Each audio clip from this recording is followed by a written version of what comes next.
Hello and welcome back to the Hebrew University NMR lab. Our NMR spectrometers require very dry air in order to run properly. Recently, the air was not dry enough to prevent condensation while cooling the probe because of a problem with the air dryer, so we had to fix it. This is the main air line to the spectrometers, and on it we have a humidity sensor. This tells us how dry the air going to the spectrometers is. This is the display of the humidity sensor that tells us that the dew point is at about -6°C, which is way too high. We're supposed to get something like -60 or so.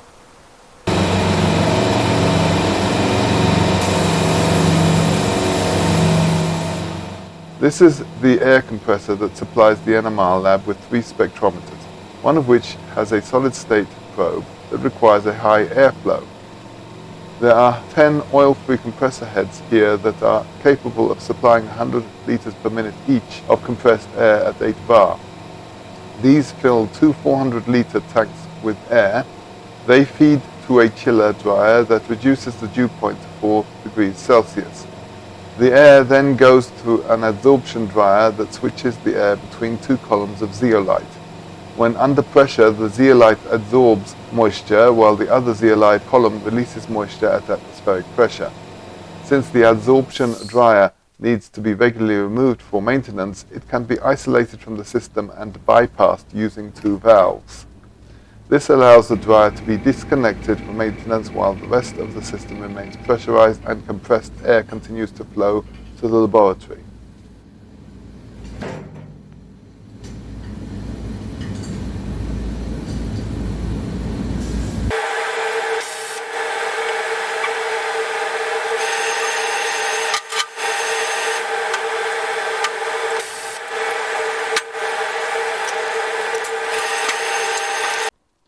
This is a changeover valve here that switches the air from flowing through one column whilst venting through the other to flowing through the other and venting through one column. And this is controlled by an electric valve here. The diagram is here showing what it should do. Okay, let's start by dismantling it. This is the screw to remove the plug, the electricity supply. Then I'm going to remove it from the dryer.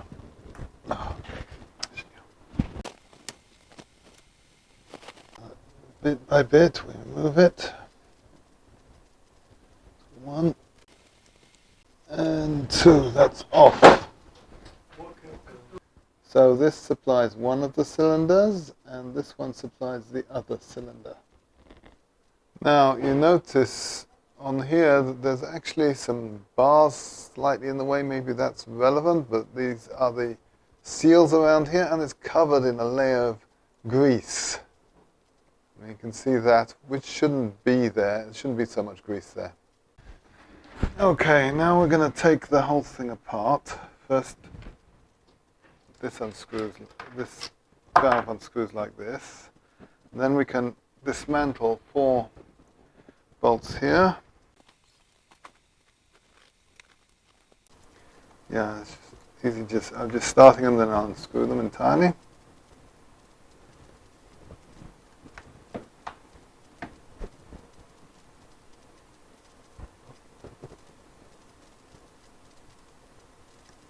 Here we go. Let's do it. Okay, there's a spring that comes out of here. Let's just remove it. And then these 2 have to come out as well. And this is the part that moves with the valve. I'm going to take the whole thing out. That's not quite everything. There are. Okay, it's still not quite everything. Try and get everything out. There we go. What we have are these. This is the heart of it. These are kind of cages separated by O-rings to seal. And the way it works is one way it allows the air to flow through one and the other way through the other. It switches between them. Now also, this whole thing is covered in grease, and I don't think it should be that way. There's also some O-ring on this, which seems to be missing. Yep, there's an O-ring missing apparently.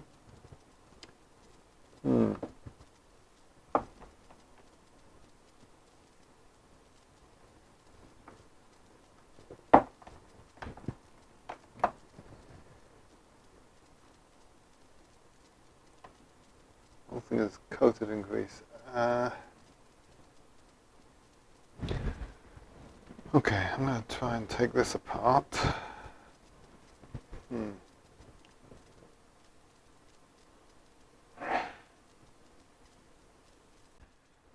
So I'm going to have to take this whole thing apart. Let's just first remove the O-ring. I'm going to take this piece off.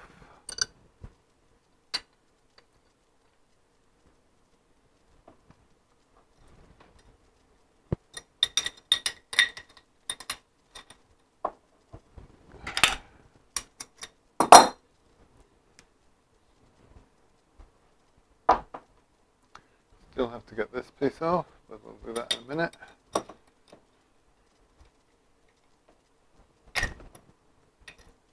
Take these pieces off. There we go.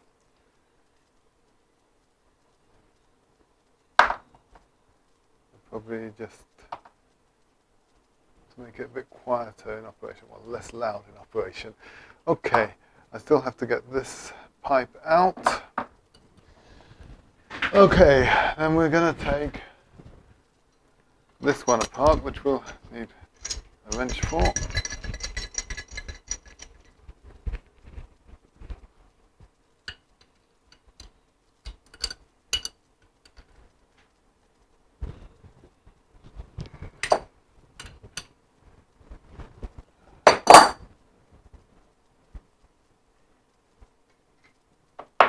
Now everything is in pieces.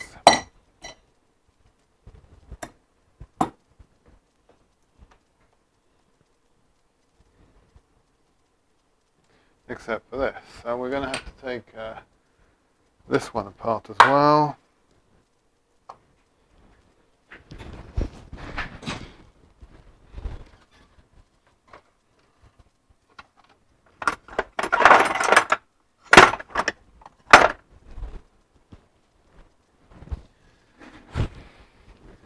This is the electrical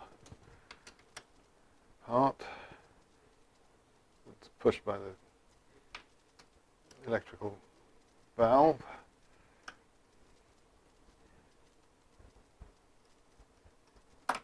This contains a part like this and parts within. Okay, so this also needs to be cleaned out. There's a bit of grease and whatnot in there. So I'm going to take all the pieces apart. Still, I'm trying to find all the O-rings that we need. This is another O-ring. Come out. Get it out. I don't know. And here's one O-ring as well. That comes out easily. On the other side there is no O-ring. I don't know why, but it's on both the systems I have. There's no O-ring on the other side. Now, I just have to get this one off, if I can. This gasket can come off as well. It's not an O-ring, it's a gasket. Okay, so this is the whole thing taken apart. You can see all the parts laid out. We're going to go and clean them.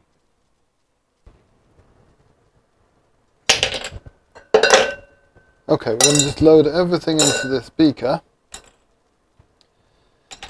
except for the electrical parts, and then we will put it in the ultrasound. Let's get all the parts.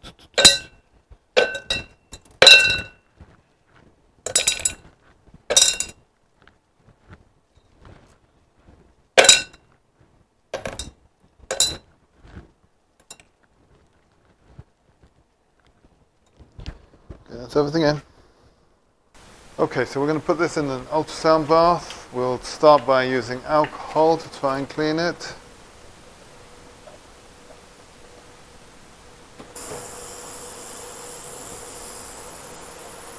And see how it goes. If necessary, I'll add some water and maybe some soap. I had to use soap and water in the end, and also clean out some of the grease manually, but finally we have everything clean and ready to reassemble. Okay, we will start with this electrically activated valve. I put a bit of grease on this part so that it's more lubricated, just the minimum necessary, also around the edge here, and on the end so that it seals this little hole in the middle. And now we just put this on and screw it in. The main thing is to reduce the amount of grease being used to the minimum possible, so that the thing is not swimming in grease and contaminating anything else, or blocking passages that are meant to be open.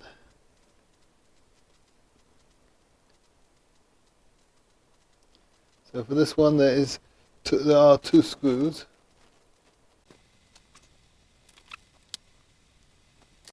Okay, now we're going to do the end pieces.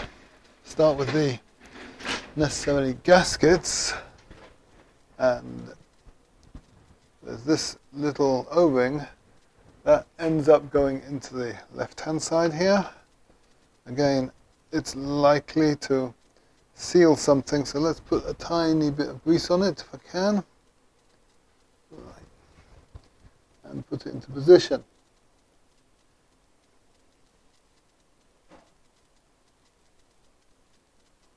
No, it's supposed to go in there.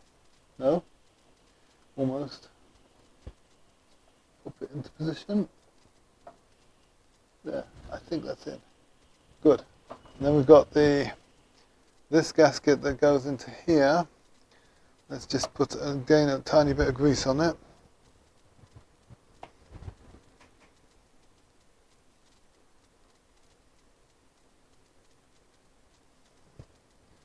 And this goes into position here. That is in position. Oh no, it came straight out. Push it in. Make sure it's properly in. That's now in position. Okay. Now we have to assemble these gaskets that go in here. There are 6 washers and 5 of these ring things. All of these actually, they fit, they actually slide along inside this tube and also inside here. And all the while they're rubbing against things, so we need a little bit of grease on these. Just a little bit on each of the washers here of the O-rings. They're not exactly O-rings, they have a slight profile on them. So let's just give these a little rub with grease.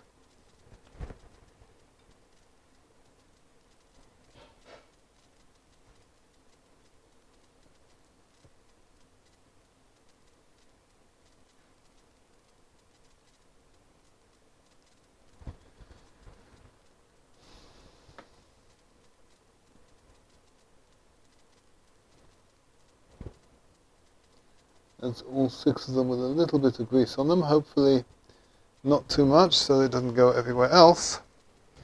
And we'll just load them one by one into here. Push one in, followed by one of these cages. I'm going to change the cage orientation so it doesn't block these holes here. Because if I put it in like this, it will partially block the hole, so let's not do that. There's no point in it. I don't know whether it actually makes a difference, but why make it more complicated? Now, that's one more. Pop another one in.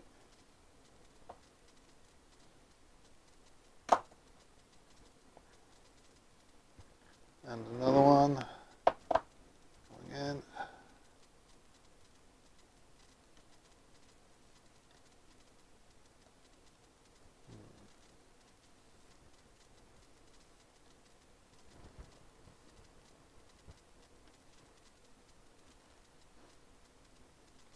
That's the fourth cage in, and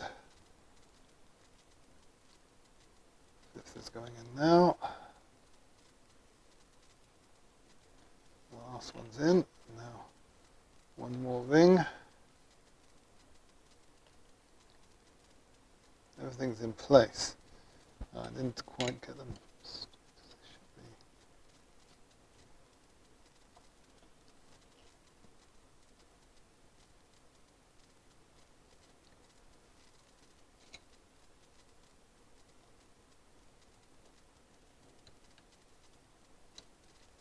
Okay, they're now inside. The next thing to do is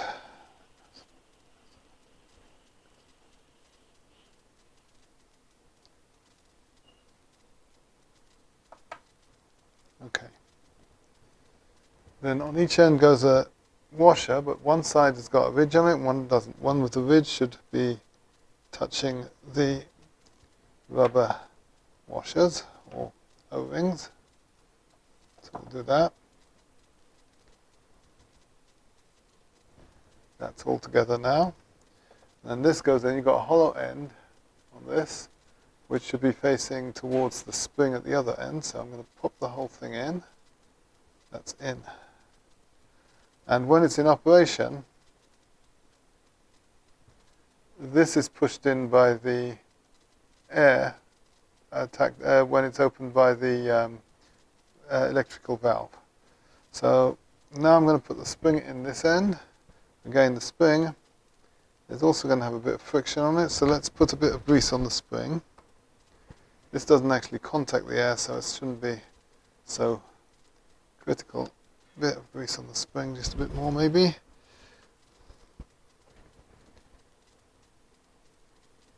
Right. And now we'll put the spring in this end.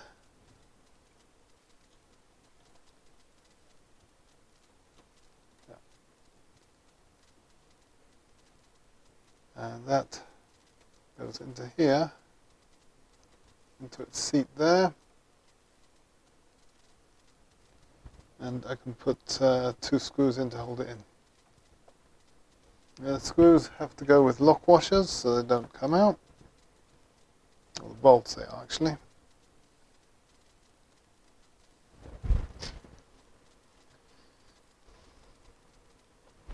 So there's 2 bolts with lock washers.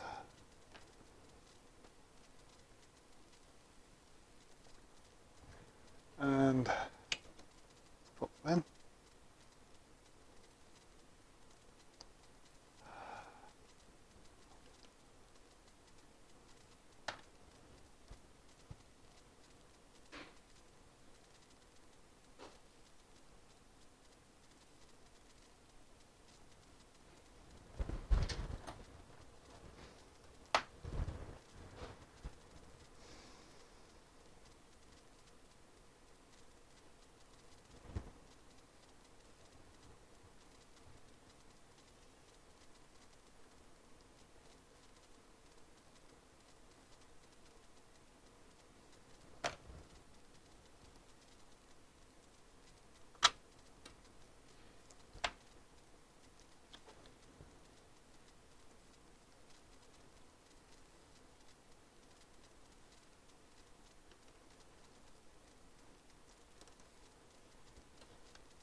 Okay.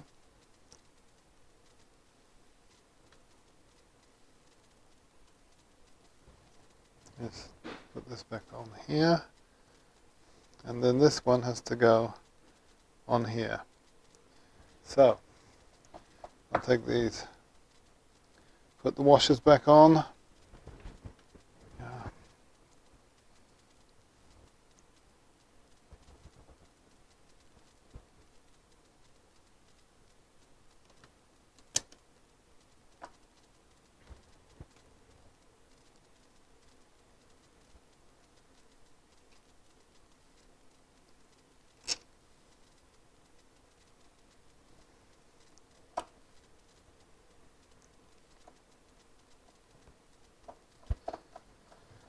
Oh, I'm putting the wrong thing. One of these. What's in?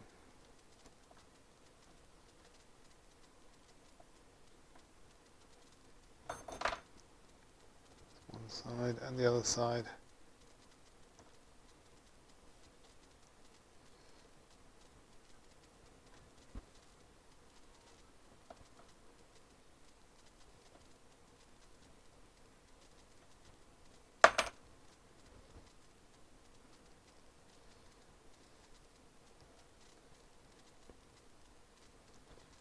So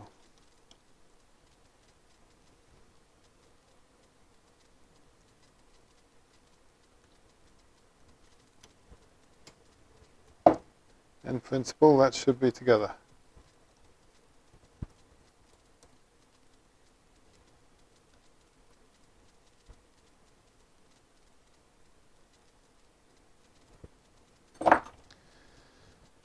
Now these are merely to reduce the amount of noise, so they can be just screwed in and without any, it's just escape anyway, so I can just screw them in and tighten them up with a wrench without any Teflon.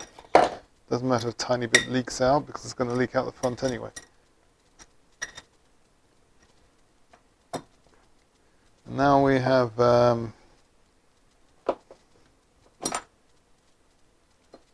the O-rings here that have to go in. Again, these are sealing, and they're sealing against brushed aluminum, which means that it needs some amount of sealant on it. Put these in. So I'm putting grease on these as well.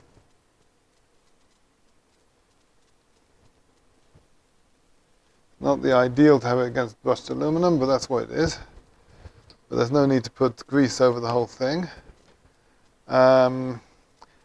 I still have to put this pipe in. Well, we're going to now put the other piece on.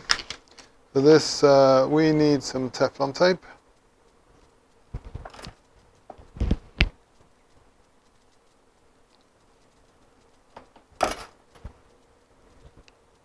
Put on here.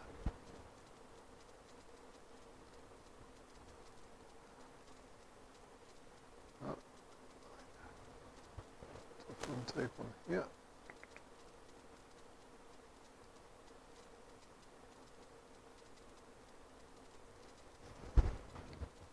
This goes into here.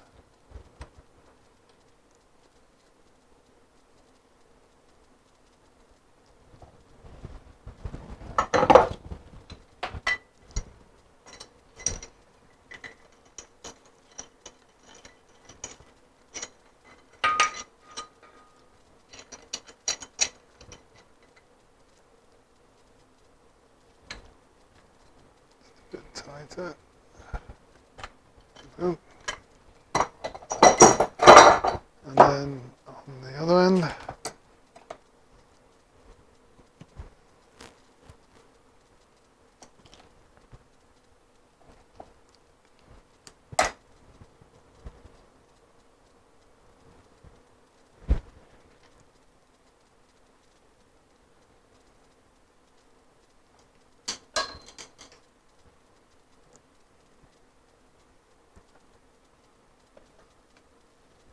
that goes into here.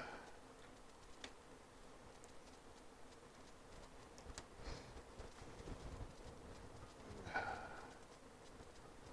think it's had to go this way.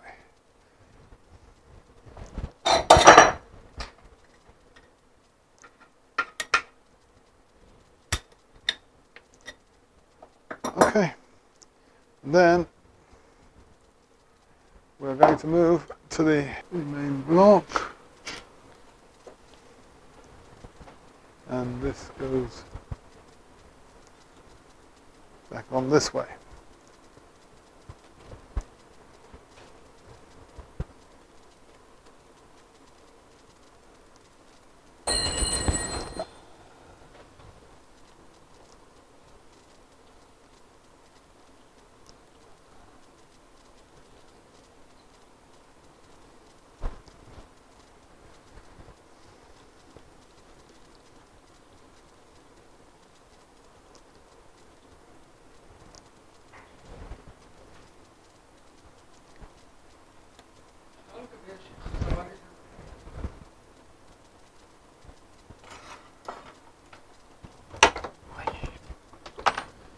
Okay, and this goes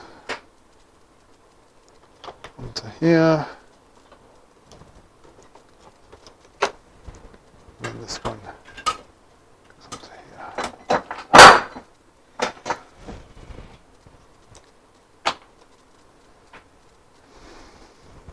In theory it should work, but we'll have to find out. Now we just have to put it back up.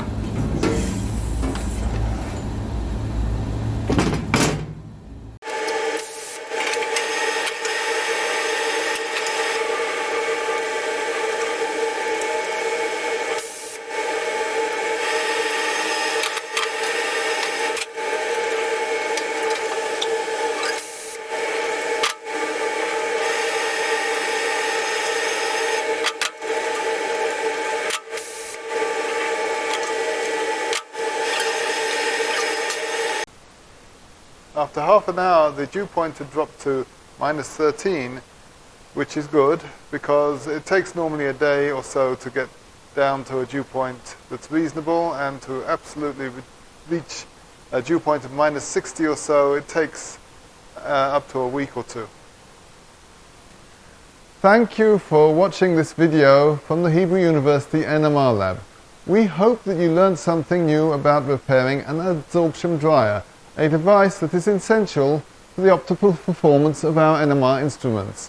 If you are interested in using our NMR service for your research or industry needs, please visit our website and fill out the order form. You will also find more information about our lab, our equipment, and our staff on our website. We look forward to hearing from you and providing you with high quality NMR service. See you next time.